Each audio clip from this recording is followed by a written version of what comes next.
All right, we are live. All right, we are recording. So, good evening. I am officially calling to order the Council for Minnesotans of African Heritage full council meeting. We're running a little bit late, 6:06, but we are officially called to order. And I'm going to bypass the roll call because we have two special guests and we want to be mindful of their time.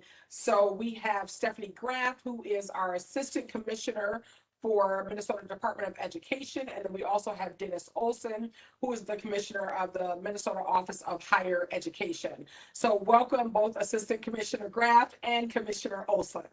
Welcome to, and we've had Commissioner Olson on before, and we've had previously the former Commissioner of MDE also spotlighted before as well. But we thought as we're gearing up for the school year, makes sense to bring you all back, talk about, what the plans are, maybe what we saw, over this past school year with, we know that we are operating in several achievement gaps, but just wondering, did the gap widen?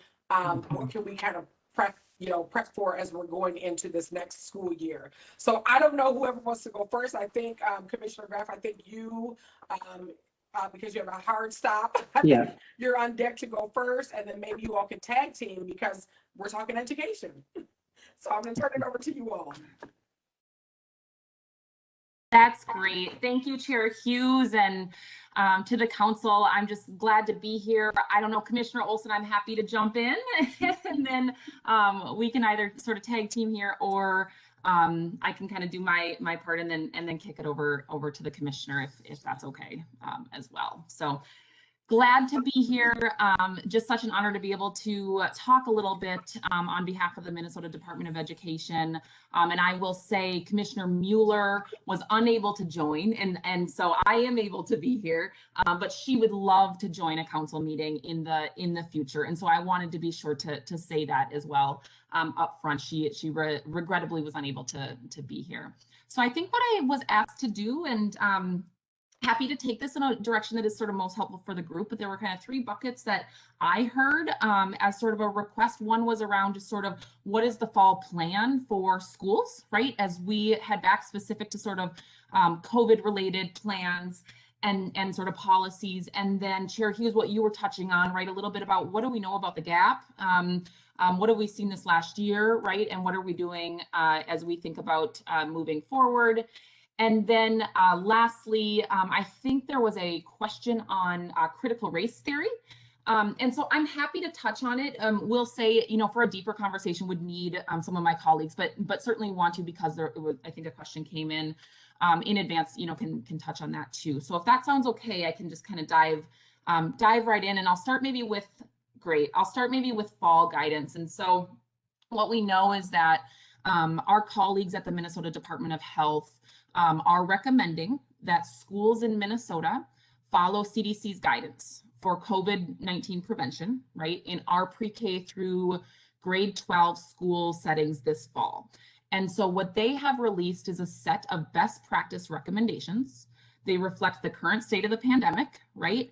And I'll also note that they focus on a really clear goal, which is in-person learning as we head into this school year. So students, families, and educators across the state right now, we are in full swing back to school mode. They are, it's funny how August 1st hits and it's like back to school. I don't know if you're hearing it and feeling it too, but we certainly are. And they're preparing for this school year, particularly, in the context of what we've seen with Delta just the last couple weeks, right? And some of our COVID cases rising. And so what we know is that the guidance from MDH reflects, like I said, the CDC's best practice recommendations. What they really focus on are implementing layered prevention and mitigation strategies, right? And that this is going to provide the best protection for our students, for our educators, for our school staff, thus our families, right, as well. And when we do that, we can continue to prioritize and be sure that our students are receiving in-person instruction as much as possible this school year. And so, these recommendations, they're, like I said, really designed, they are a set of recommendations. They're designed to support local school boards and school leaders as they make their decisions for the upcoming school year and throughout the school year, right, as well, to help Minnesota schools and students get back to the classroom and get back to the classroom safely. And so local schools will be making their own decisions regarding their health policies, regarding their safety policies, right, and using these best practice recommendations. But you'll notice that is a bit of a shift from last year, when we were operating under a governor's peacetime emergency, right, with an executive order and the safe learning plan, with a set of mandates and requirements across the state, and really thinking about supporting our school districts and our school leaders across the state, you know, around the layered mitigation strategies and the best practice recommendations, but really not having, you know, mandates and requirements. And we stand ready to partner, right, with school boards, school communities, and school leaders. So maybe I'll just mention a few of the key points in the health guidance, and I'm happy to walk through these. And I admit I am from the Department of Education. I am not a public health expert, right? But these are some of the pieces that we're really leaning on from MDH. So first and foremost, all people ages 12 and older should get a vaccination, right? Before returning to school this year, if they haven't already, certainly before sports or, you know, extracurricular activities to protect themselves and the people around them, right, who cannot get vaccinated. And that includes our students under age and youth and children under age 12 across the state. We are still awaiting a federal approval for a vaccine for children under age 12.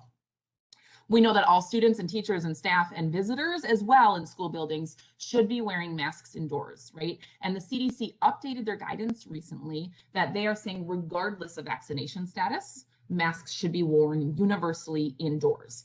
And so that is a strong recommendation from our public health colleagues. Remaining, you know, physical and social distancing remains really important. So they're suggesting 3 feet, right, whenever it is possible, but not having social distancing be a reason why students wouldn't learn in person, right, if that makes sense. So it's the strong recommendation, but never would we suggest that students, you know, stay home if they can't meet social distancing sort of recommendations. Certainly, you know, staying home when they're feeling sick.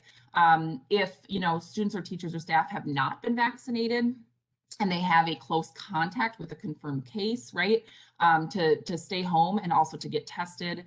And, you know, really encouraging to, you know, the ventilation practices, the contact tracing with isolation and quarantine, hand washing, respiratory etiquette, cleaning, disinfection, all these things that like we've all heard so much, right, the last year, and that our school communities have really been working on with regards to making sure that their environments are safe and healthy, and again, you know, allow for their students and staff to remain in the classroom. And that's where we know students learn best. And so, I mean, I think, you know, over the course of the pandemic, we have seen, right, how different the situation can look kind of from community to community. And so I do think that these recommendations kind of build on, you know, a focused and kind of targeted approach that we took last year. And, you know, I'll also say last year was challenging, right?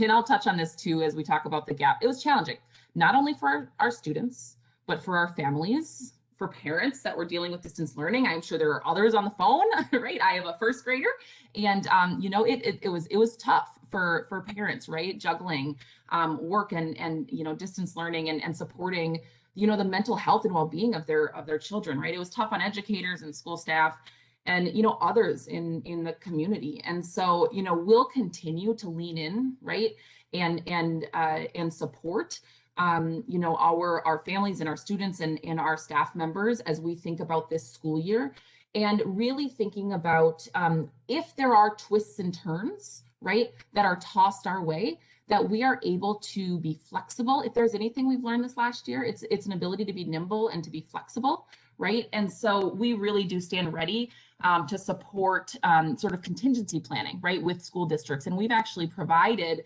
districts with options should they have families that want to engage in online learning this school year, because there are health reasons, right, or they're not comfortable because their young child is unvaccinated, and they want to continue, right, with an online or a remote sort of learning option, and that might work.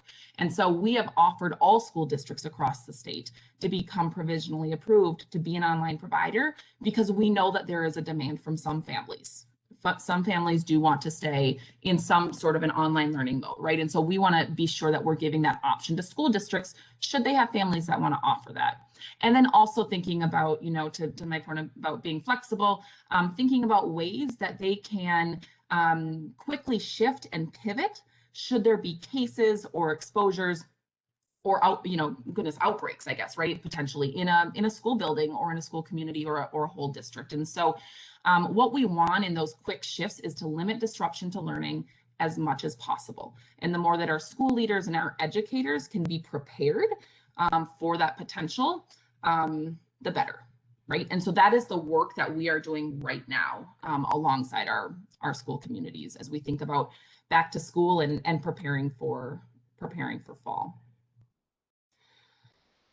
You know, I think, and Chair Hughes, should I just keep going or should it, okay. Does that... Yeah, no, I would say if you can touch a little bit, and unfortunately, I know that one of our council members, you know, I think he thought he was going to be able to join, but I think there's a conflict because there's several elections that I failed to realize. We have the elections going on in Brooklyn Park, Duluth, and so the vice chair is actually an election judge. And so I'm like, we didn't time this right, but that's okay. We're gonna keep going. The beauty about this is they can go back and watch the recording. But Councilmember Crawford out of Duluth really wanted to get your take around the critical race theory. There's been a lot of discussion that has come up around the critical race theory. I know there was an article that was floating around a while ago that brought that up. And so I don't know if you could talk a little bit about, you know, has there been discussion at MDE around the critical race theory and how you all are responding to either the positives or the negatives that people are saying around the theory? Yeah, absolutely. Really appreciate the question. And again, you know, happy to speak to it at a high level here. And then, you know, would want to pull in some of my colleagues that have been working closer in this space and have a level of expertise, admittedly, you know, deeper than my own. But, you know, I think at MDE, we always like to start by clarifying that critical race theory is not something that is necessarily taught at a K-12 level. So I'll start there, right? It's a theory, and I've done a little bit of research my own on this, right? Just to get up to speed. It's a theory that was developed in, I think, the 1970s. By legal scholars, right? And so it is, you know, it might be taught at some master's degree or doctoral, you know, level programs, but it's not taught in the K-12 setting, right, typically. And so we also know critical race theory is not included. This is a misunderstanding. It's not included in Minnesota's K-12 academic standards. It's not included in any standards that are being proposed right now, right? And so we know that those are the facts. And that is what we continue. That is the message that we continue to try to send when it comes to critical race theory. I think it's also important then to mention, right, and really focus on, like, you know, it's important for educators to ensure that all students feel welcome in our schools, right? And so this means that they see themselves in their schoolwork, they see themselves in their teachers, right? And goodness, we have work to do to diversify our teacher workforce, right? Our teachers and school staff across the state don't look like our students, right? And so it's important for students to see themselves in those that are standing in front of them in the classroom or virtually, right? And in their curriculum and in their instruction. And we know Minnesota does have some of the worst gaps, you know, in the country, and we do have a lot of data around that. And we know they're not going to go away on their own, right? We have to take action, and we have thoughts and plans and, you know, strategies for how we can do that. And so I think, you know, those are a couple of the pieces that I think are really important. We've heard too from Minnesotans, right, that local control is really important in terms of, you know, learning goals for students, in terms of, you know, how academic standards are met locally. And mastered locally, right, with students. We do at MDE and at the state set our Minnesota K-12 academic standards, but how those are met and how those are taught in each classroom each day is completely determined, right, at the local level. And so we support the implementation of the academic standards, right? And we also are really crystal clear that the standards and the benchmarks that are developed at the state are different than local curriculum. Those are the learning materials, right? Those are the instructional practices that, you know, that tie back to the learning materials and the experiences in the classroom for students to meet their learning goals, right, and to master standards. And so the curriculum is developed at the local level. MDE does not develop the curriculum. We provide that technical assistance, right, on the standards. And so when we hear critical race theory, right, and there's just a lot of conversations happening in different communities across the state, and I believe there's been some, some national dialogue, as well as, organizations coming in and sending certain messages, right, in certain communities. I mean, this is some of the context, right, that I just shared that is really important from the state perspective and from MDE. So I want to open it up, unless there were any other pieces that you wanted to, kind of discuss. I want to open it up for, the council members that are on. We have about 4 of the council members that are on. And if there are any questions that you have of Assistant Commissioner Graff, please feel free to ask those questions. Thank you, Commissioner Graff. My name is Councilmember Andre Dukes, and I did put a question in the chat. Just wanted to follow up on something you said about the COVID protocols, and that you said something about the schools being able to choose the protocols. And I was wondering, is that individual schools or is that districts? Thanks, Councilmember Dukes. Yeah, it's a good question. We would anticipate that districts, right, would select their mitigation strategies and protocols, and would encourage them to align those, of course, to the CDC and MDH health best practices, but those would be adopted locally at a district-wide level, hopefully in partnership with a school board, right, or adopted by a school board, but that process is really owned at the local level.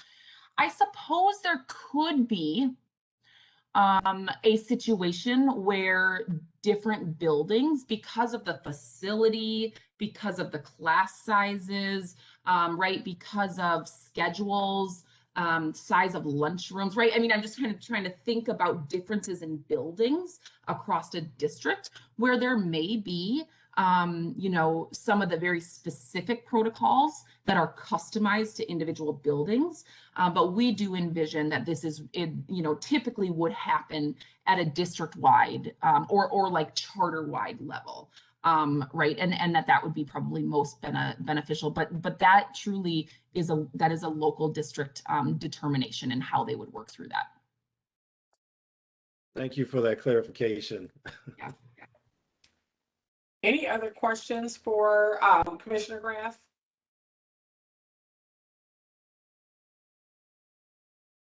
Well, I do have, I just have 1 or 2. The one that I really am curious about we know that the gap did widen, unfortunately, with COVID. And I think a lot of that was due to lack of access and just looking at, several people were doing what everybody was doing, which was trying to, work from home, but then also trying to do distance learning. And you can't really do both well. I mean, so you really had to kind of select and choose.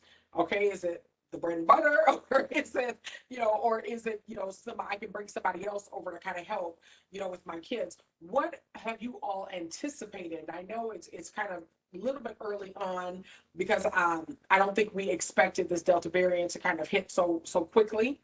I know it was anticipated later, but I know it came very quickly, and everybody had to all of a sudden, boom, shift.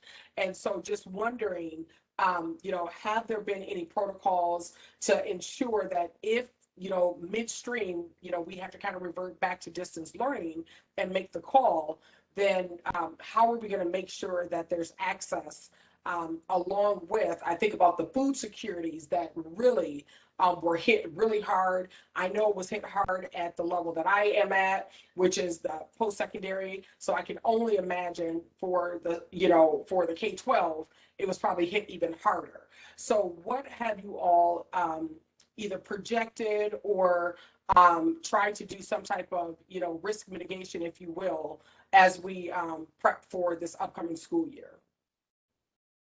Thanks, Chair Hughes. I appreciate that question, and you are right, that we have been creating plans to prepare for this school year, right on the heels of last year for quite some time alongside our school communities.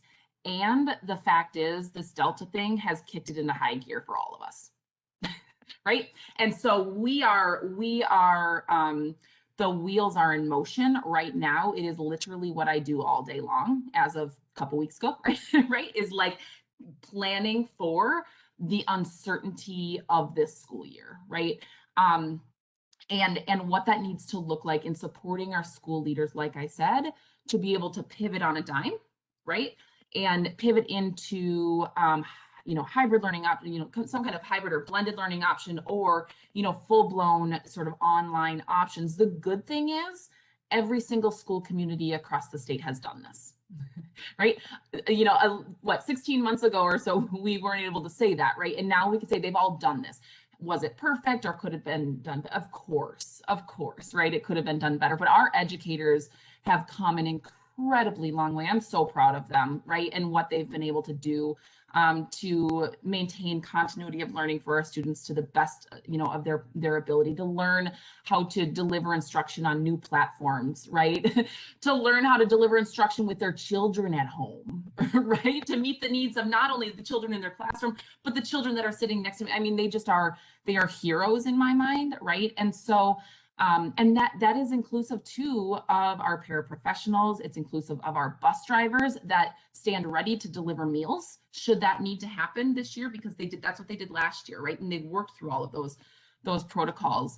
Our school counselors, right, and our other student support staff, I know, we're really thinking about supporting them in what does it really look like to maintain that important relationship and connection for students when they have to go home, right? And how do we really think about intentional outreach and support for those students that we're not hearing from, right? Because what we know is that connection and engagement, we can't lose it. We can't lose it when they go home, right? Or it's so hard to bring them back. And obviously then that's lost instructional time. I also will say, I think a lot about our students with disabilities.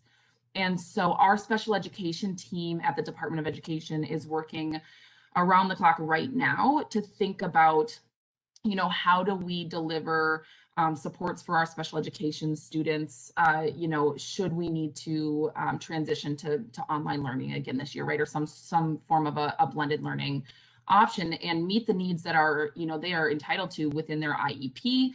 And provide, the holistic supports that we know our special education students need. They were some of our students that were most disproportionately impacted last year, right? Including our students of color and our Indigenous students. And so those are some of the pieces that we are working on right now. We know, we actually are collecting some data right now. When you think about access to devices and high-speed internet, it remains a challenge.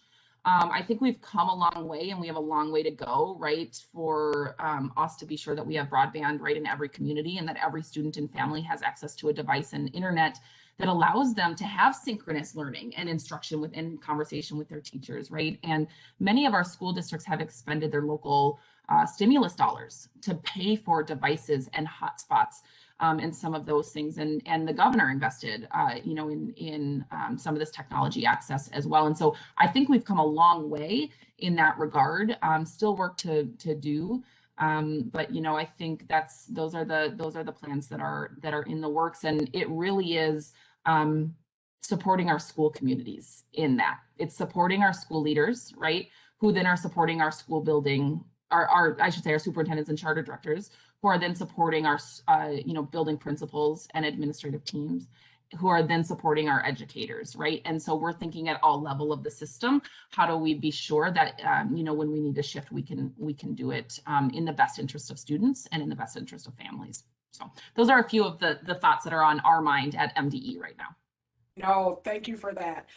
Any other council members have any questions for Assistant Commissioner Graff? I know she had a short window, and I definitely appreciate you taking the time out just to kind of share what MDE is doing.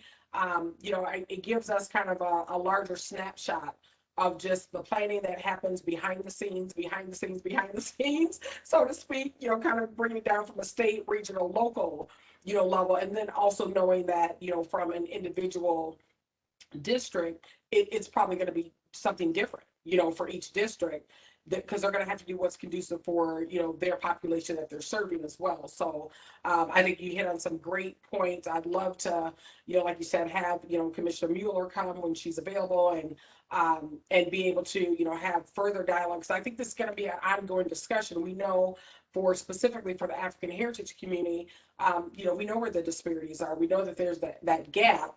And so the more that we can talk about strategies and action steps to keep that gap, closed instead of widening it, I think that that's really something that we can, look forward to. If there are not any more questions, I'm going to turn it over to Commissioner Olson. I just want to pause to see if anybody had one last question for Assistant Commissioner Graff, because I know she had a hard stop at it. Oh, go ahead, Yolanda, go ahead.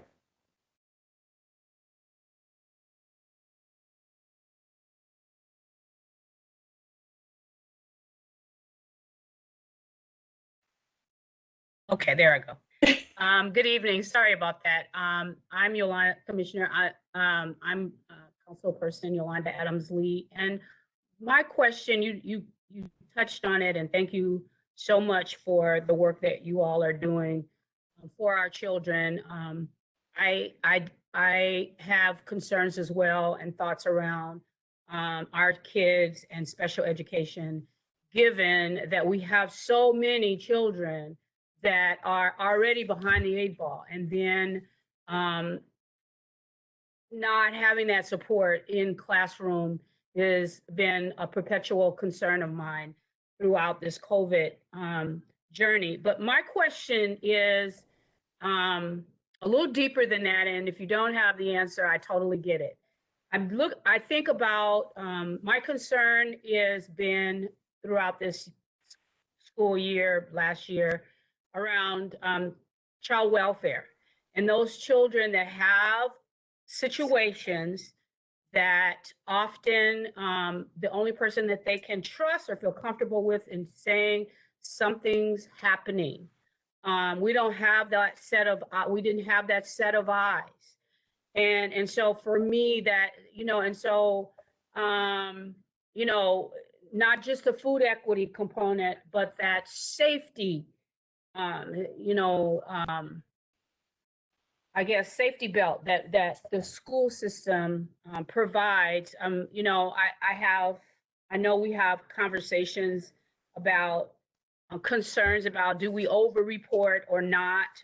But I'd rather, for the safety of the children, I'd rather err on the side of over-reporting. How have you all had an opportunity to consider those that particular situation or concern? And if so, what are you all's thoughts about interventions and ways to be that safe person and help the kiddos in the event that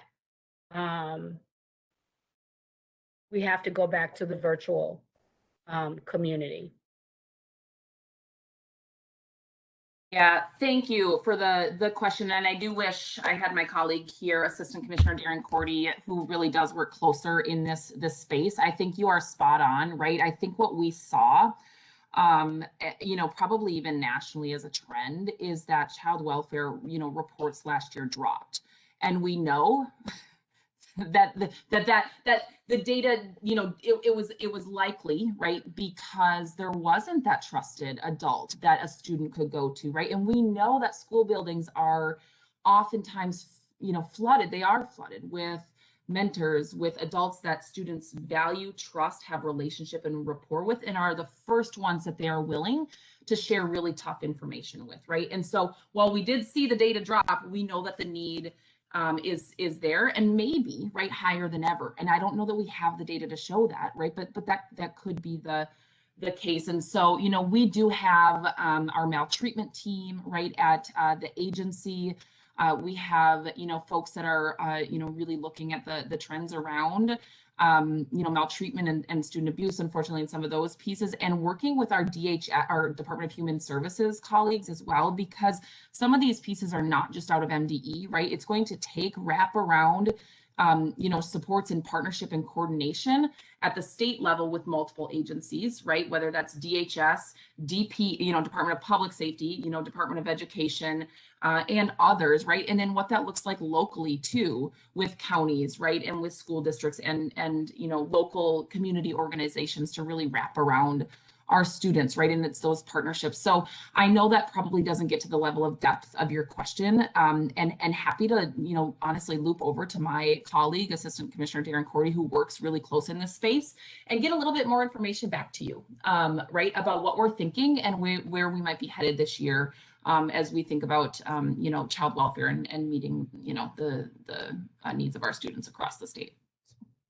And I just popped that in the chat as well, saying that maybe that can be taken back, and then maybe a response back from, one of your colleagues that work closely with that arena. And then also the added piece that I'll add, and then I know you got to run, but the added piece that I'll put in there is to think about how we as a council, where can we lean in and support and help as collaborative partners alongside, so that we're reaching, the population, and, more so, when you talk about the African heritage, you're talking Black, and you're talking, African immigrant. And so where we can lean in, please, let us know as well. But I want to thank you, Assistant Commissioner Graff, for, spending a time with us, and we were more than happy to rearrange so that we could hear from you. So thank you. And with that, we're have a great night. And we'll follow back up so that we can get Commissioner Mueller back, to have further dialogue as well. Thank you, Chair Hughes, and to the council. It's just a pleasure to be here, and the commissioner absolutely would love to join in the future, and I'm happy to come back as well. And let me just say, always welcome your ideas and your questions and your feedback and what you might be hearing right within the African American community that can inform and guide, our supports and our work and our leadership to meet the needs of our students across the state. So please know that I'm always here as a partner at MDE, and really do look forward to hopefully coming back and staying in touch with all of you. So thank you. Absolutely. Thank you. All right. Take care. Bye-bye. So now we're going to turn it over to Commissioner Olson with OHE. Well, thank you, Chair Hughes. And just listening to Stephanie talk, to Assistant Commissioner Graff talk, makes me miss MDE. She and I worked together probably a little over 5 years ago, and we were probably together for a few years before that. So really nice to hear from her. And a lot of things that she covered actually were things kind of in my notes. I believe we were probably asked to address some of the similar things. I would take kind of the higher ed flair of things, or the flavor of things. But I'll try to talk a little bit about some of our attainment data, and a little bit about what we're seeing initially with higher ed attainment data and some of the gaps. Unfortunately, with higher ed data, we do have quite a bit of a delay. And so, I'm begging my research team every day for some of that data, and just, anxious for it to come out, because I want to see what story it's starting to tell, even though I think we probably already know, what story it's going to tell. But I'll touch a little bit on that. I certainly want to get to a lot of questions if y'all have them. I'll talk a little bit about kind of what we know right now in terms of COVID mitigation protocols on campuses, because you're probably hearing a lot of different things reported through the media, as well as from community members. Talk a little bit about, I know there was a question about emergency assistance grants for post-secondary students. I'll touch on that. Want to just kind of highlight some other legislative wins as well, because I think, even though the legislative session was long and at times really wild, I think in the end we got a really nice higher education bill. Something certainly I'm proud of, given all the all the difficulties we faced. And so, all that being said, I just want to first and foremost say thank you for the invitation to join y'all tonight. I really appreciate it. And Stephanie talked a lot about just the impact of COVID, and we felt the same thing in the higher education world as well. I mean, we certainly saw the pandemic just shed light on all the disparities that were facing our students that we knew about, and of course those disparities were exacerbated, and many times were exposed for the first time. And we saw higher ed institutions that had to pivot to the online learning environment similar to K-12, and it brought to light for us some of those same access pieces that Stephanie was talking about, the needs for broadband and for technology, not just kind of needs geographically, but even, you know, within communities too, those that had access and those that didn't. And, you know, of course, that environment required everybody to have access. And so, you know, certainly exposed some of that. We saw obviously some, you know, employers laying off workers, and that included student workers.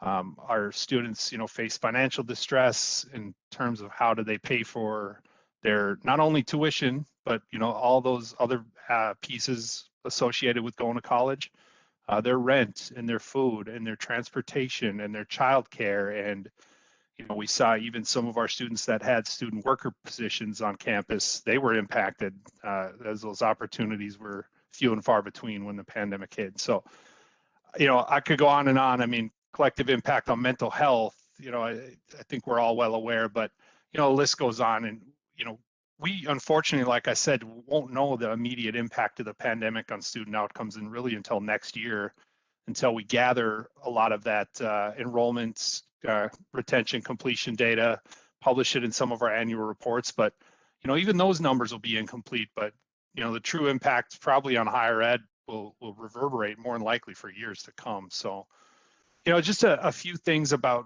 what we were able to do as a state agency in response at the Office of Higher Education. You know, right away when the pandemic first started to ramp up, I mean, we got to work right away, kind of thinking about brainstorming, connecting with folks on how we could offer unique supports to students. And one of the first things we did was to provide some relief to our student loan borrowers.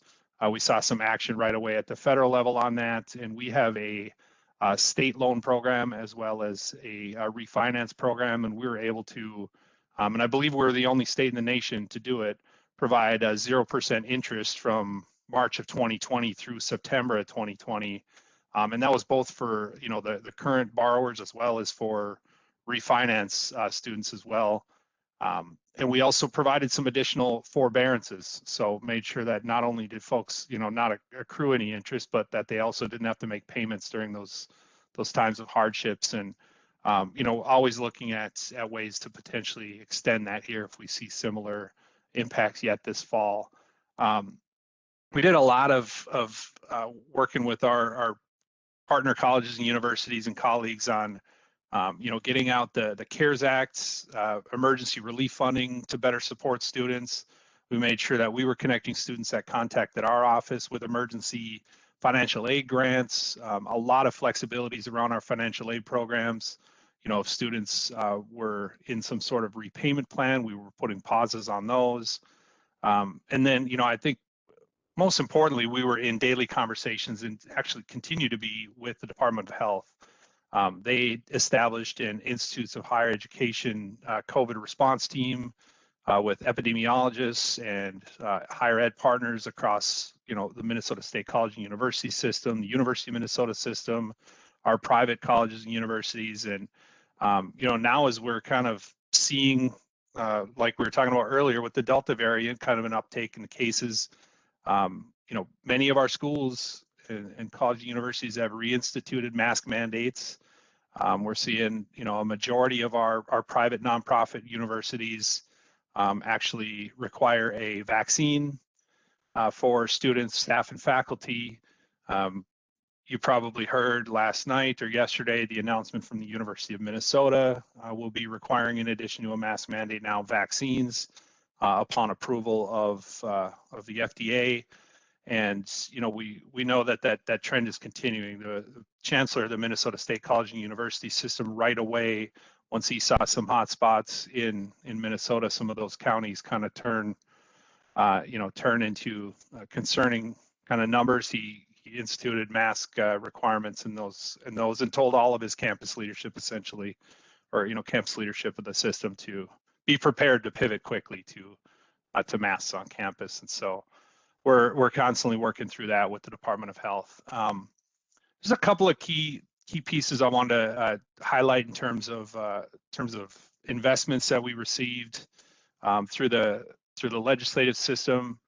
Well, actually, before that, let me go back. So one of the exciting things that we're actually working with the governor on right now is some securing potentially some funds from the American Rescue Plan, ARP funds, to implement a program that we hope will provide free tuition as well as fees for those students as well as working adults that were most impacted by the pandemic, whether that was frontline workers, whether that was folks that had lost their job due to the pandemic, low-income students whose education was disrupted because of the pandemic.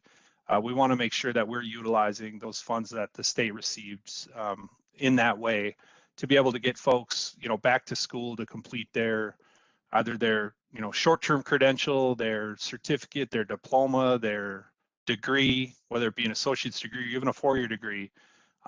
Get those folks with a credential and back into the workforce. And for many, working adults maybe that were impacted, it may also mean an opportunity for a career shift or a career change as well. So an opportunity to reskill or upskill into something else as well. So looking forward to that hopefully soon. But in terms of legislative investments, we had some really exciting things. We were able to secure $1 million investment to create a program we call Direct Admissions Minnesota.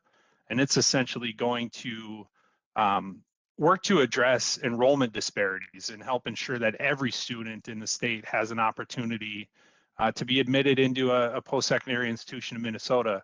And so, we are going to be communicating literally with every student that is eligible for high school graduation, letting them know that they have been admitted into all of our open access institutions in Minnesota, all of our 30 colleges, our 7 public universities, working with the University of Minnesota as well to establish some opportunities there. And of course, because of that deep work so far with our public systems, our private nonprofits are also very interested in working on that as well. But to be able to signal to students and parents that higher ed is ready for you and you're ready for higher ed, to be able to communicate that message to every student in Minnesota is going to be a big deal. So we're looking forward to that.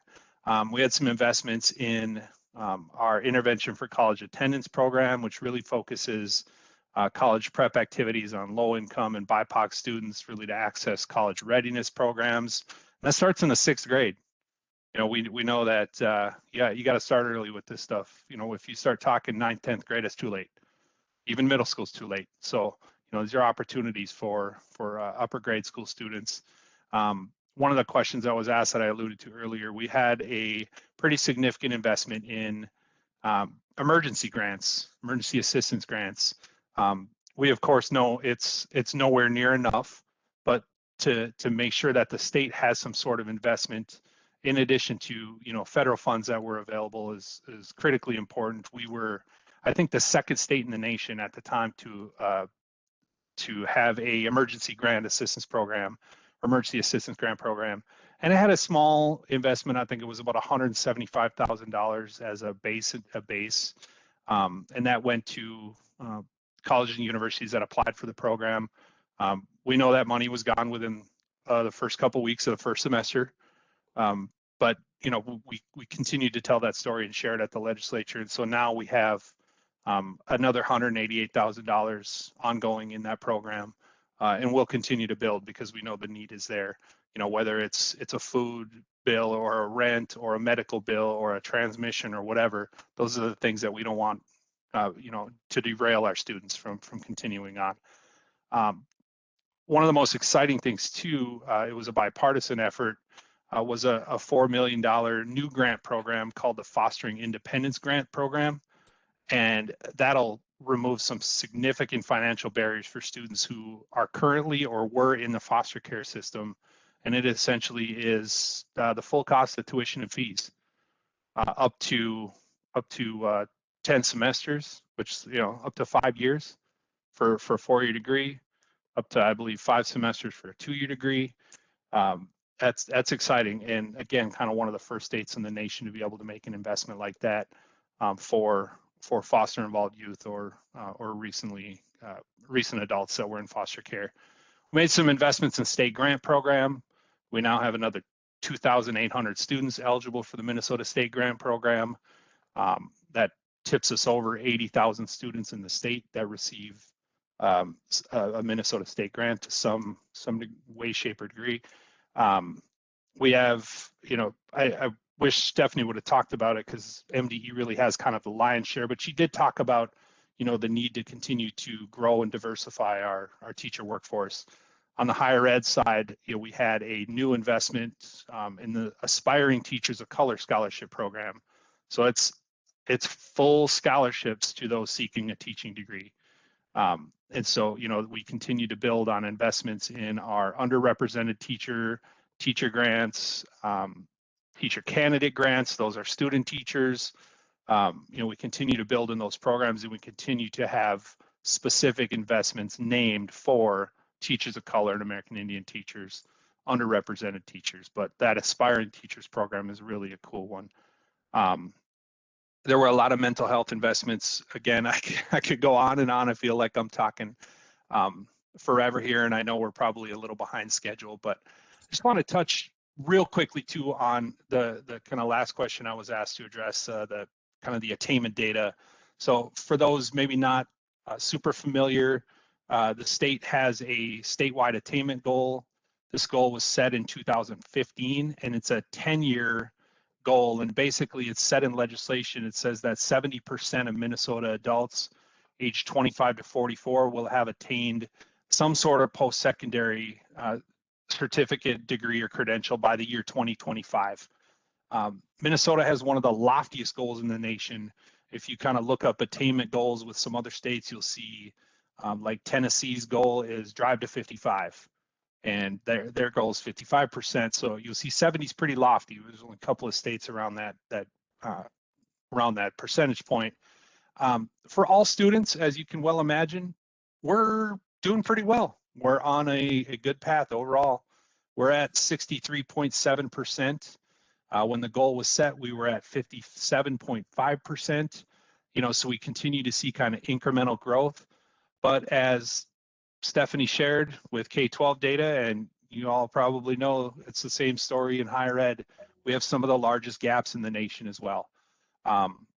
So we lead, but we also lead in how wide our gaps are. Attainment for American Indian students, for instance, is 27.5%. That's up from 21%, but almost half of those credentials are at a certificate level.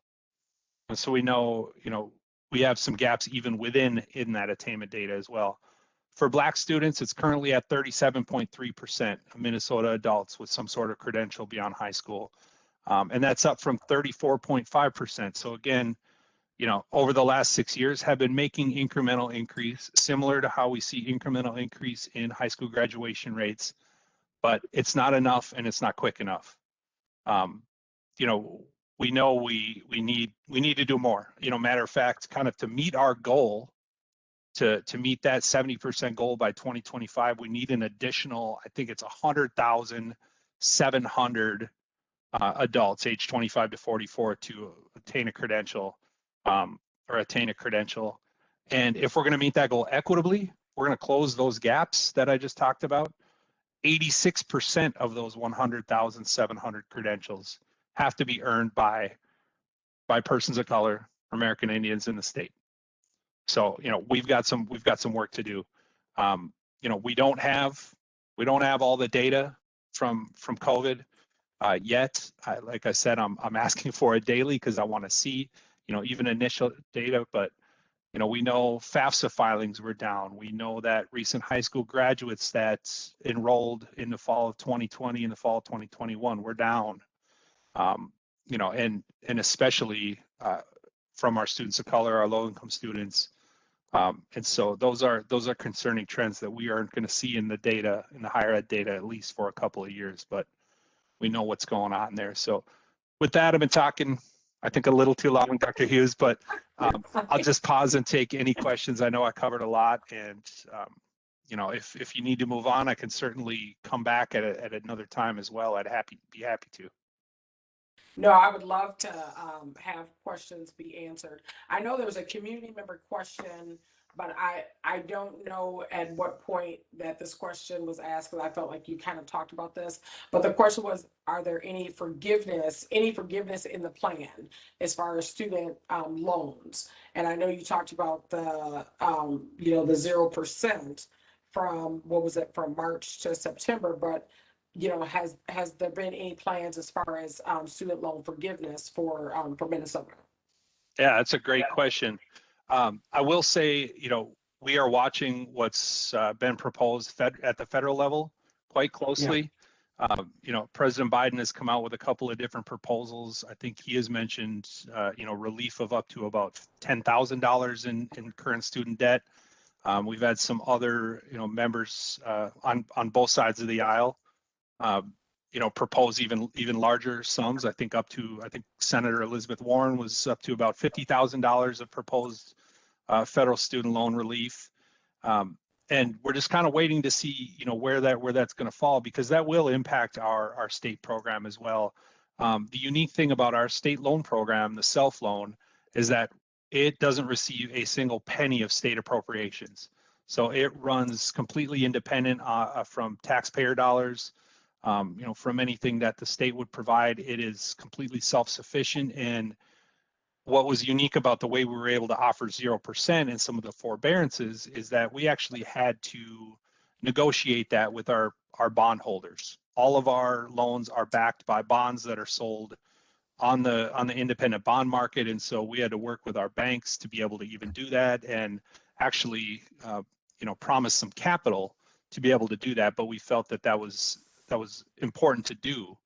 But that's probably why we were the only state in the nation that actually provided that kind of flexibility, because, you know, most of these loan programs are independently run. But, you know, I will say, just in general, absolutely, you know, part of our conversations, something, you know, we wholeheartedly support. And just another small piece of that, it's not related directly to student loans, but we had an initial proposal to have students be allowed access to their transcripts if they had a small financial hold, you know, with their campus, you know, whether that was for a small unpaid balance or literally sometimes in a parking ticket. A student wasn't able to access their transcript to be able to, you know, go out and seek employment or to transfer to another institution to complete their degree. We were able to get that law on the books this last session. It wasn't as robust as we had initially written it, but, you know, there is a limit in there now of up to $250, and it requires a report. And I'm honestly just looking forward to working with our systems and our institutions individually to gather that data, to be able to write that report to better make the case next session. You know, and so there are other barriers we're looking to, you know, to eliminate or reduce as well. And that was certainly one of them that disproportionately impacted students of color. I mean, hands down. No, that's good. So I'm going to open it up to our council members. Do you have any questions for Commissioner Olson? Thank you, Commissioner Olson. I did have a question. Just in terms of the Biden administration, they've also proposed a free community college. And I'm just curious as to what your thoughts on how this might increase the attainment of post-secondary credentials, and, you know, would such a plan really effectively address the disparities that we're seeing in the system? Yeah, thank you, Councilmember Dukes. A great question. Yeah, again, watching it closely. To our best knowledge at the moment, and we have some national professional organizations that we're members of that are also watching this closely. To the best of our knowledge, it would be a federal-state partnership. It would be a shared investment. I think it's the most recently proposed was about a 75% federal share with 25% state investment. That would dramatically shift, I think, the way in which our current public systems receive appropriations. It would dramatically shift the kind of foundation that our Minnesota State Grant Program is built on. But there are a lot of proposals that have been somewhat aligned or at least proposed right alongside a free community college proposal. Things like doubling the Pell Grant, for instance. Well, that also would dramatically shift or change the way we would, we would award students a Minnesota State grant. And so, we're kind of waiting to see which is actually going to shake out, and because that ultimately would, determine how we would be able to best respond with a state investment. There are states, I can tell you, that are reacting to this and saying, absolutely no way will the state put, any sort of investment into a federal state partnership. I don't think that's the case for Minnesota, but again, we would have to look at, kind of everything that was proposed. It is exciting. I mean, it's certainly an opportunity to remove a lot of those barriers. There are, however, a lot of critics. There are a lot of concerns around equity. I think those in four-year universities, would say, why not four-year universities as well, public four-year universities. We're hearing that from tribally controlled colleges and universities that are also offering four-year degrees. We're hearing that a lot from HBCUs across the country. To have students, have an opportunity in one sector of higher ed, but not the other, where it may be a better fit for a student. They would not receive that benefit. So it's a tough conversation, but yeah, there are certainly some equity implications. But overall, I think, the Biden administration, based on what I've seen, can get it right. I think if we have the flexibility as a state, we could only enhance it and, make it better and maybe shift some of our appropriations to, students that would choose a four-year university. It has to come with some reforms around transfers. We would have to make sure we're supporting our students and fixing our transfer system as well. So we wouldn't be creating any sort of unnecessary barriers or unintended consequences. So I don't know if that answered your question. Kind of jury's still out a little bit, but there's a lot of exciting things that are being proposed in the reconciliation package right now. That's kind of in discussion. So we're watching real closely. Yeah, I think you answered the question. And, another thought that I'm just having is around AP courses. And, a lot of times, especially in minority communities, we don't push AP courses. And so, that restricts, access as well to post-secondary options for our children.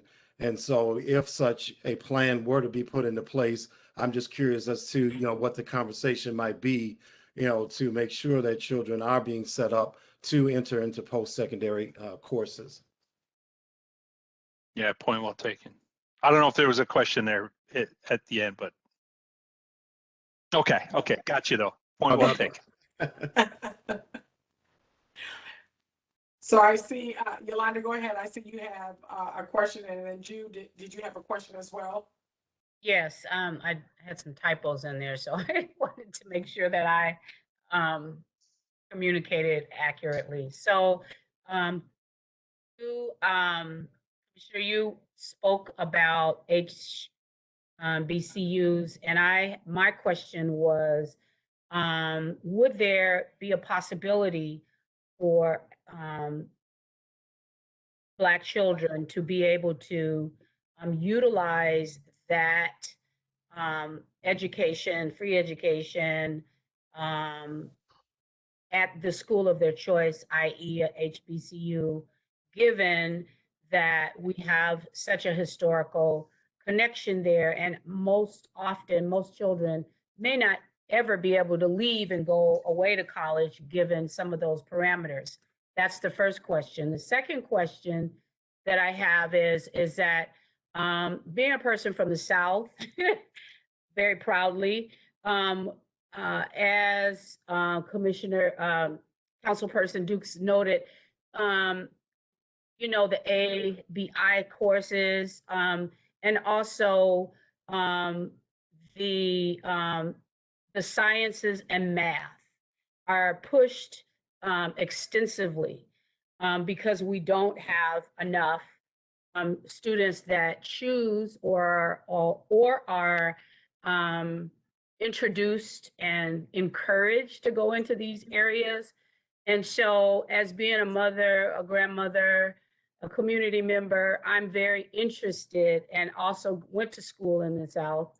I feel like I had one of the best educations that money could buy. But there was a different, I guess, encounter that I had being involved in a school that everyone looked like me and encouraged me around at a different level. So, and I believe also my children are children of Minnesota, so I believe Minnesota also has the best schools in the nation. However, the experiences that I have been noted and have heard about around children that may have come from the South or other areas in the nation and come to Minnesota has been a little different, as we all know. So my question is, will there be some programs that will focus on with the children, African heritage children, around the sciences and math? Because Bill Gates has a huge funding for children to be able to pursue that. Yeah, thank you, Councilmember Adams-Lee. Great questions. I'll try to address your first question around, if a student was able to utilize any of the federal resources or state resources to attend an HBCU. We oversee at the Office of Higher Education the Interstate Tuition Reciprocity Program that is with, neighboring Midwest states. So unfortunately, no states with a current HBCU, but we also oversee the MSERA program, which is basically an online reciprocity program as well. And if students are Minnesota residents attending institutions outside of Minnesota, they do have the ability to utilize financial aid resources as well. So it's kind of a yes and no. But certainly in this era where higher ed is undergoing kind of its own transition to offering more distance and flexible options, more so than ever, I guess. Certainly a possibility. Regarding the second question, about exposure of students to STEM and careers, I would say that's something that's that my colleagues at the Department of Education and I talk about all the time. We know that access to rigorous courses in school, particularly in high school, is a great predictor for college enrollment and college completion and college success. And we define kind of rigorous coursework broadly. Honestly, it can be, of course, math and science focused. It can be AP and IB courses, but it can also be exposure to career and technical education. It can also be, opportunities sought through concurrent enrollment, college in the schools, where, a professor will come in and teach a college level course in the school. It can be exposure through post-secondary enrollment options, where the student is actually leaving and, going to take a course on campus. I'm missing a good chat, I think. I'm seeing them pop up a little bit, but yeah, I don't know if I can read the chat, but oh, now I see it. I didn't have my thing. Anyway, I'm sorry. I just saw some pop-ups there. So yeah, and I'll just say, we oversee and partner with a lot of community organizations that their mission is just that, to to provide more opportunities and exposure to students of color, to Black students, to American Indian students, Hispanic Latino students, within the community, with a STEM focus, all with the intended outcome of increasing enrollment in college and exposure to college courses. So certainly something I can follow up a little bit, with more detail on. And then, if you have any ideas as well, much like Assistant Commissioner Graff said, I would be happy to hear any ideas from council members on ways we can either improve or foster new partnerships with the community as well. And then Jude, I believe you'll be our last question. And again, I know Commissioner Olson's always happy to come back, but go ahead, Jude, ask your question. Okay, thank you, Madam Chair. Thanks, Commissioner Olson, for the presentation. My question is around the lofty goal of achieving 75% of Minnesotans attending some level of college education. And I think you mentioned people, Blacks in Minnesota were at 36%, right? 37.3. Okay, 37. Okay, so that is pretty low. With that, it's like almost half of what you're looking at. So one is question, the other one just some ideas to achieve that, or even to see significant increase in our standing. There should be some level of commitment and engagement. Not only from your own point, from educational institution point, but also from community-based organizations, from the state through the legislature, also from funding and other resources. I don't know how the goals and the projects and programs you have to achieve that, and how you engage our community and other resources and other opportunities to help in pushing back, because it's still pretty low in terms of standing and what needs to be done to push us on that scale. Yeah, thank you. Thank you, Council Member. Great question, great comments. We had started, I'll try to get there quickly here.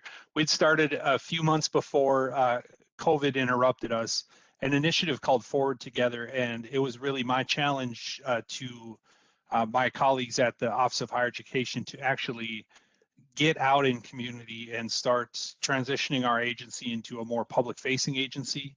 You know, when you ask folks kind of what does the Office of Higher Education do, 9 times out of 10, you'll probably hear them say, well, they oversee state financial aid, and that's it. You know, and I wanted Minnesotans to understand that we were so much more, but we're also a really small agency, and so we need to, you know, be better on building partnerships in community, and actually, you know, be able to lift up the voices of community and the organizations that are doing well by our students, and then amplify them, take the good things and you know, bring them to scale at the state level.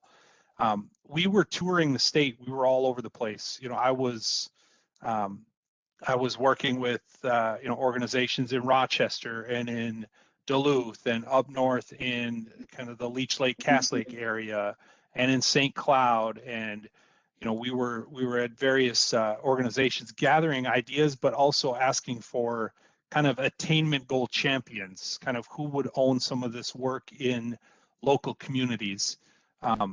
That tour was unfortunately kind of, that road show was disrupted, and we tried to pick it up as best we could via Zoom. We actually asked for a little bit of help from Wilder Research, and you know, held a few kind of evening community listening sessions, but certainly not enough, and certainly, like I was mentioning before, not quick enough, with enough kind of oomph behind it, I guess you could say. And so I'm always looking for more. You know, we have some great folks in our agency, you know, whose sole job it is to you know, work with community engagement, but we need to do more. And so I'll just say that, and we'll take any of your ideas as well, to help me make those connections, and to help my team members make those connections as well. Yeah, before I go, I know time is against us. I know the state has, I think, 1.2 billion in ARP money, and they may get more next year. So they're still talking about, you know, what to do about that. I think this high priority. I don't know how that fits into the spending, but maybe you can push and press more button to see how you can make some moves there. I love that. I'll push all the buttons I can. That's a great idea. And you're absolutely right. I mean, we should be utilizing these resources from these federal bills for exactly that purpose. Thank you. Well, thank you, Commissioner Olson. And, as we stated to Assistant Commissioner Graff, definitely would love to have you come back, maybe towards the end of the year or even the beginning of spring as we're kind of closing out, just to kind of get an update on some of these great ideas that you were talking about. But I would love to, kind of same thing that I said to Commissioner Graff is wherever you feel that we can, kind of align and collaborate, please don't hesitate, to give the council a call because, as you know, we're part of that population, unfortunately that, is at the bottom. When you look at the achievement gap, it is, as you're aware, you alluded to this too, so being, an American Indian, so this, American Indian, other Native, and then also, Black or even African immigrant, those are really, that's the population that you're really seeing, where the largest gaps are having, and then being able to say, how can we support, and then be able to have, some type of loan forgiveness or any other aspects that we can do to, bring more people of color in the BIPOC community into STEM fields, looking at some of that career and technical education, programs that, really will kind of help you get the leg up, if you will, because you can make a six-figure salary and not necessarily have, I hate to say it, but and I'm in higher ed, this, but not have educational or actual post-secondary degree and be able to, make very good money. And so I think when you look at high schoolers or even, somebody that's trying to reskill or upskill, that's very much so inviting for them to say, why would I finish when I'm making this great salary? But I think what we saw that's different from this pandemic is what we saw in 2008, 2009 with the recession is folks had to go back and reskill and upskill because they recognized that industries were not just hiring like they are right now, but there really was that supply and demand. So I think whatever we can do to support and help OAG, please don't hesitate, to call on us. But thank you for spending your evening. I know we kind of went over time, but I always am okay with going over time when the discussion is, this depth and breadth. I don't want to kind of cut it off when it's getting this good. So I would love to finish this conversation, but we do have other business that we have to handle. But thank you. And with that, I'm going to give you your evening back. But thank you again, Commissioner Olson. Dr. Hughes, thank you so much. And council members, thank you for your time as well and for allowing me to stick around. I certainly enjoyed it and appreciate it. I'm going to drop off camera, but I'm going to put my email and my cell phone in the chat. I know council staff has it, but please feel free at any time. Give me a call, shoot me an email.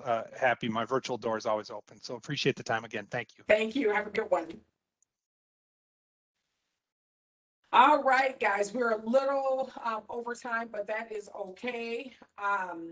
Just kind of a quick note, if you all, anytime that we have our guests and if you all are available to, please have your cameras on. I think it really is helpful, for interactivity to know that they're not just talking to, virtual space is always so hard because you can't really, have that face-to-face interaction that we miss.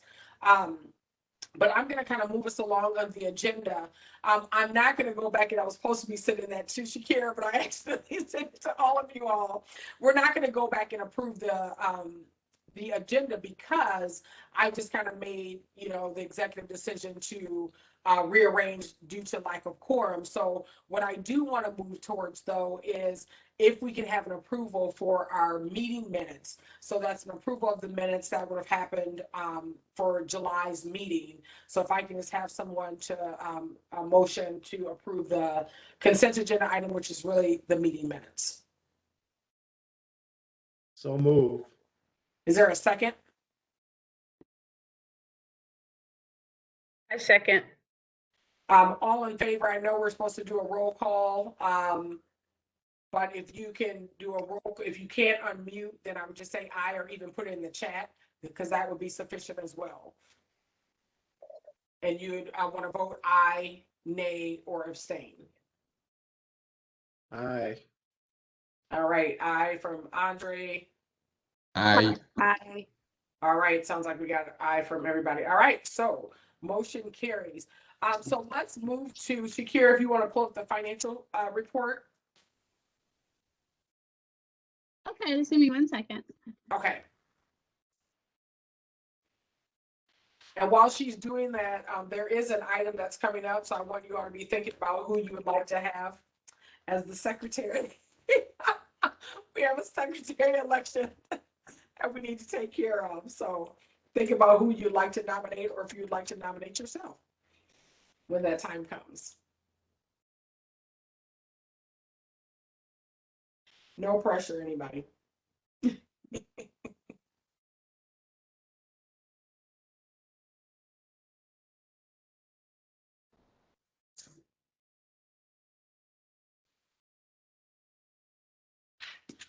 Okay, so this month we have 2 managers reports. One is for fiscal year 21, which we just wrapped up because they're still going through and closing all the books. We'll have final numbers, I would think September, October is like the latest. I want to say September. So next month we should have final numbers once everything continues to be closed out. There is also the fiscal year 22. That one does not have much on it. So I'll bypass that one because of time and I'll just focus on 21.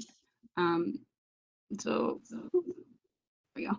Okay, so as you can see, of our budget for this year, we had a lot of rollover of $631,765.51. Staff managed to expend $531 $242.26 of it.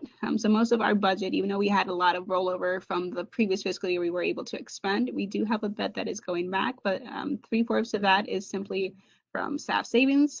Salaries, we did have almost complete staff turnaround, and also another chunk of it was just from COVID related events we weren't able to do. So like mileage, food, council events that we did typically do, all of the advertising we would do for those events. So most of that is basically COVID related. And then the last like 25 of it was just random account codes throughout here that we didn't spend exactly to budget. But when you look at what we were able to expend compared to our current budget for that fiscal year, we did a pretty good job. We had a lot of rollover and we actually had a really good job of expending. Were there any questions? No, but I just want to add to what and Shakira, you can stop sharing. But I just want to add to what the numbers were, because I know one of the things that we're really trying to aim for, and it will go down a little bit more, but you won't see it by much. You know, when we really looked at it and added up, you know, how much we really saved or how much we really were expending out, it was almost, Shakira, what was that, 23,000 is what we had estimated. So there were a lot of dollars based off of face-to-face events, food and so forth. So I know the goal was we were really trying to get it down to at least about 10,000 or so.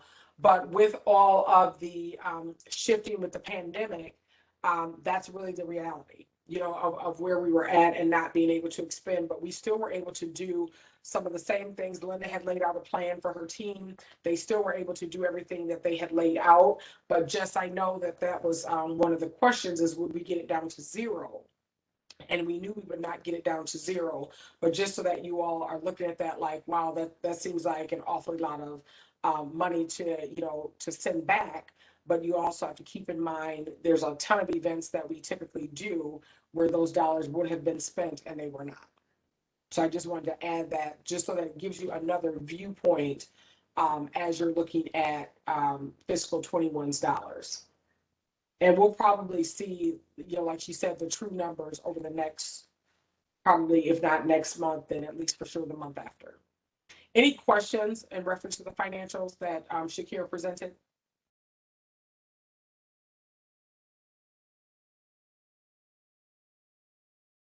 All right, well, let's keep moving.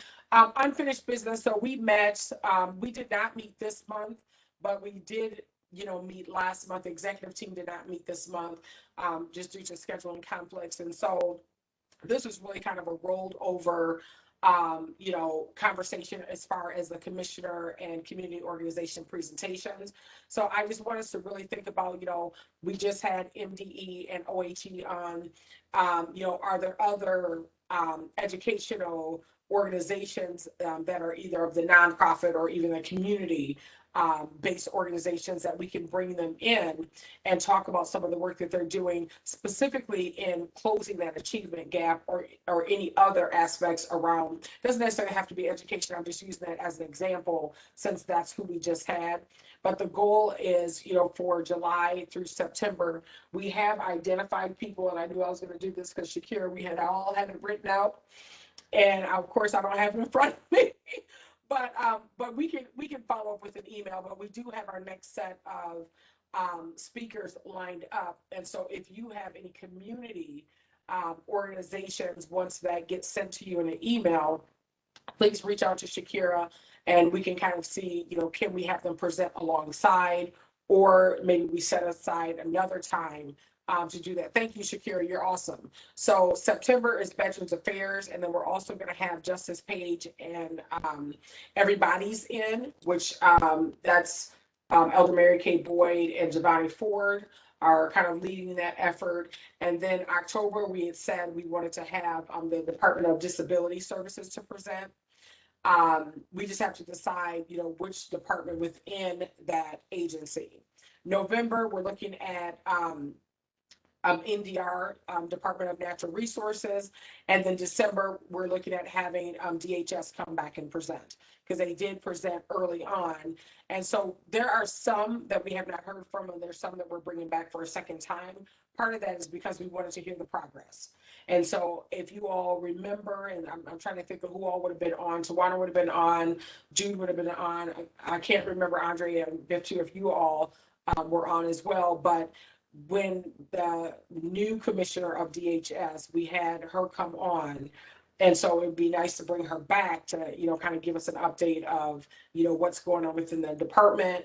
And, again, how can we align services and coordinate what they're doing to basically give that information out to, our African heritage community. Any questions on what I just mentioned?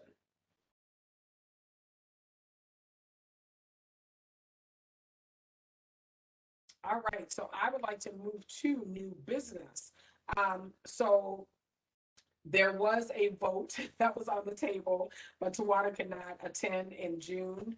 And folks had said, yep, I would prefer, I'm okay. I want Tawana to, have another term, but Tawana did decline to, to continue on as the secretary. So I want to open it up now for nominations for secretary, because we do need to bring on a secretary, bring on someone for that position.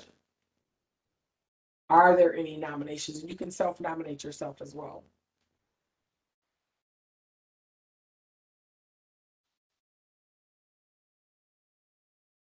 Y'all are too quiet for me tonight. And now everybody turn the camera on.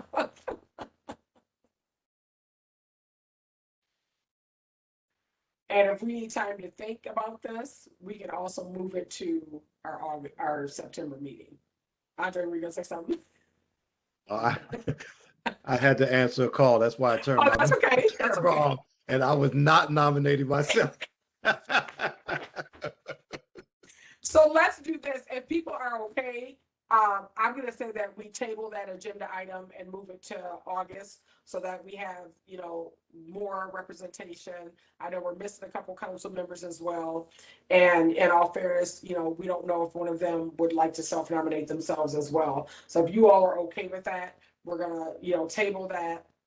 And I want to move to the policy debrief and then board appointments. And I believe, Linda, that is your team is going to talk about that. So I'm going to turn, and actually the rest of the agenda is all over to you as well.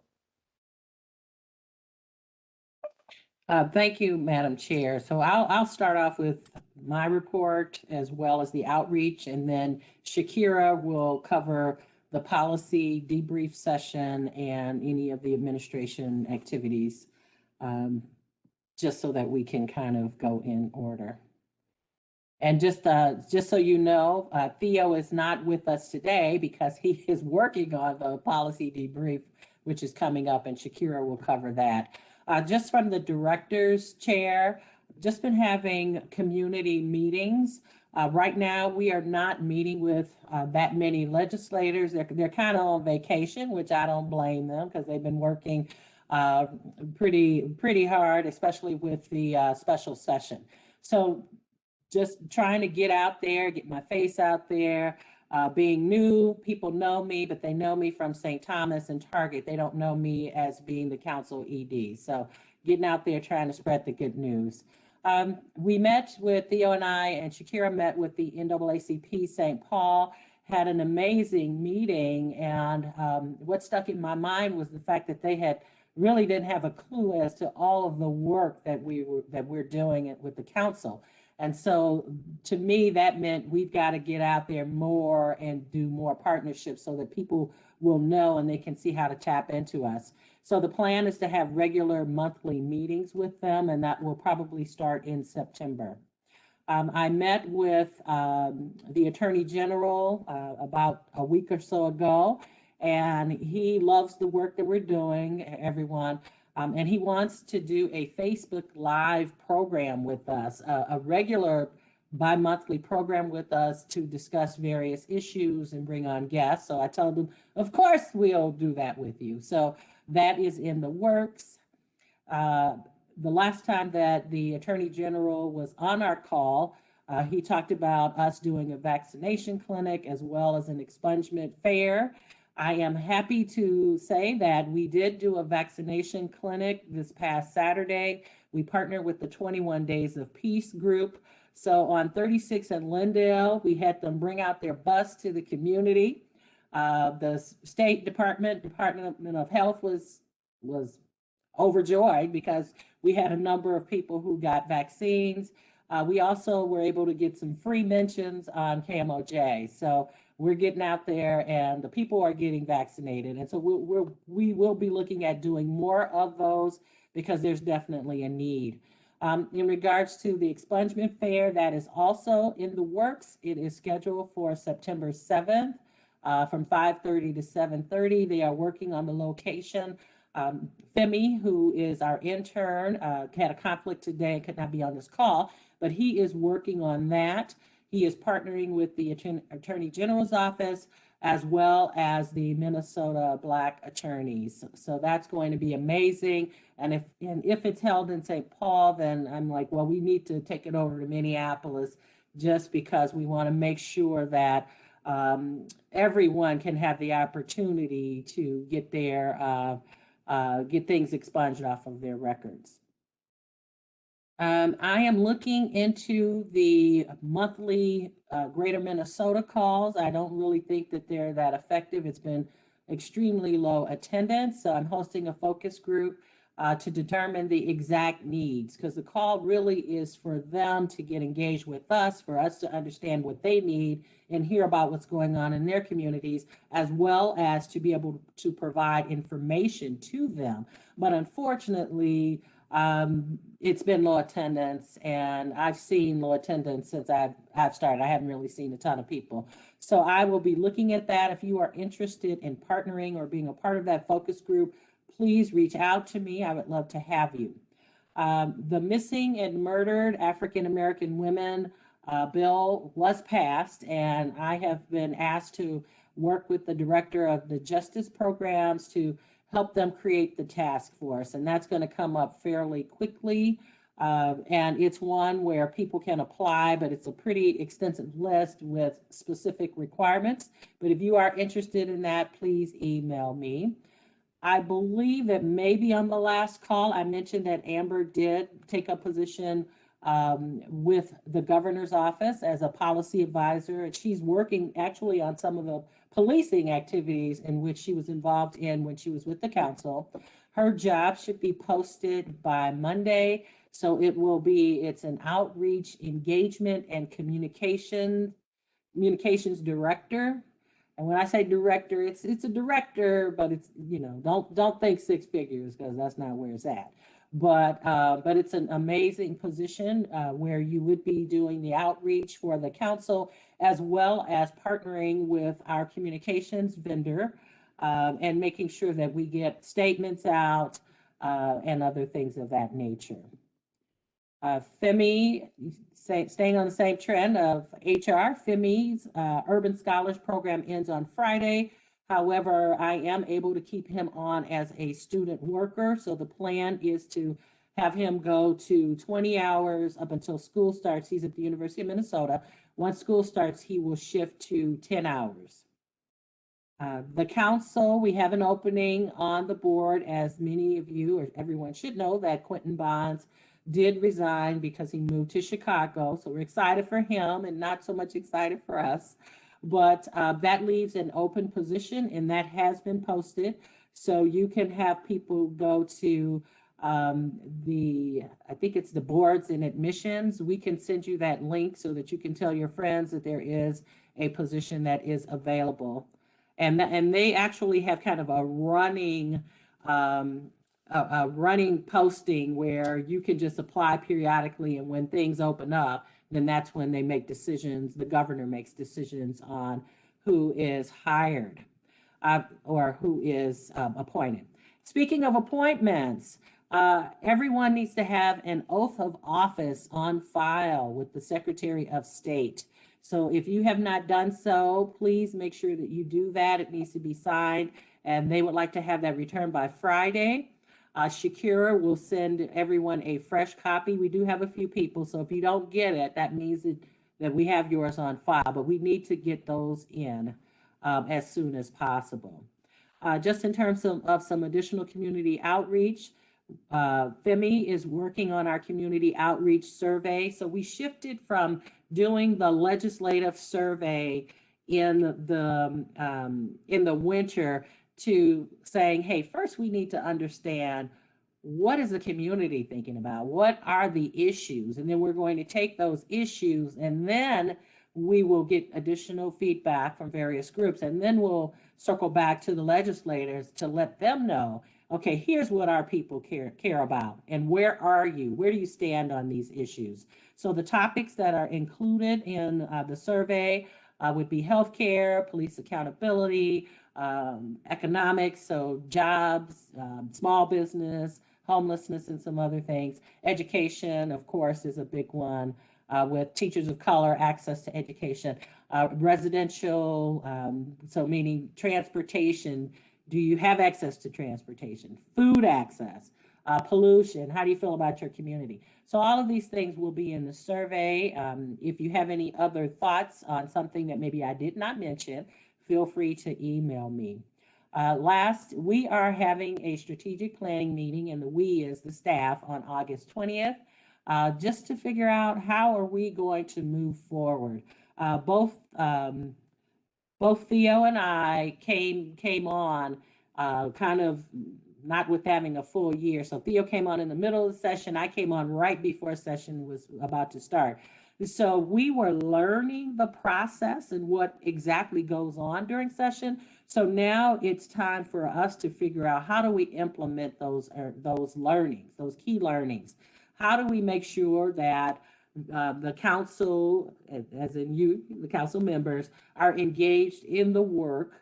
How do we ensure that the community is engaged in the work so that we can drive the legislation to get some bills passed? So we'll be looking at a number of things during the strategic planning session, and I'm excited about being able to move forward with that. So that concludes the director's report, as well as focus on the outreach. And I'm going to turn it over to Shakira, who will follow up with what's going on with the debrief and maybe some other items as well. Any questions for Linda before Shakira jumps in? Okay, go ahead, Shakira. Okay, so our legislative session is debrief this year is set to take place on Thursday from 5 to 7. So we have a 2-hour window. I probably won't go the full 2 hours, but we'd appreciate if you guys could attend. It's going to be a great opportunity to hear from our state legislators of African Heritage. We have 6 of the 11 of them that were able to attend, so definitely happy about that. We've got representation from both sides of the aisle, so definitely hitting our bipartisan goal there. The debrief program will consist of 2 main sessions dealing with 4 panel topics. Those topics are going to be strong families and communities, education equity, economic investments, and public safety. So please attend if you're able to. If not, if you could just share it with your networks and any partner organizations you think would be beneficial for them to attend, we'd greatly appreciate it. That's what I have for test and debrief. Were there any questions? No, and I know you sent out the link for the council members, right? Mm-hmm. Everybody got Okay. an invite. If you need that link Okay. again, let me know and I can send it to you. Perfect. Are there any announcements that that anyone has of any community events that are going on that, you know, we should be aware of?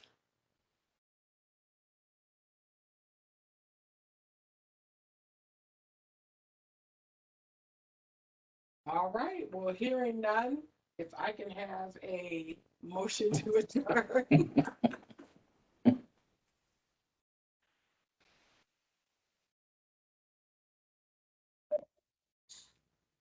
I love to do that. I move the motion to adjourn. Is there a second? Second. All right, we are officially adjourned. Thanks, guys. Have a good one. Thank you. We'll see you Thursday. Bye-bye.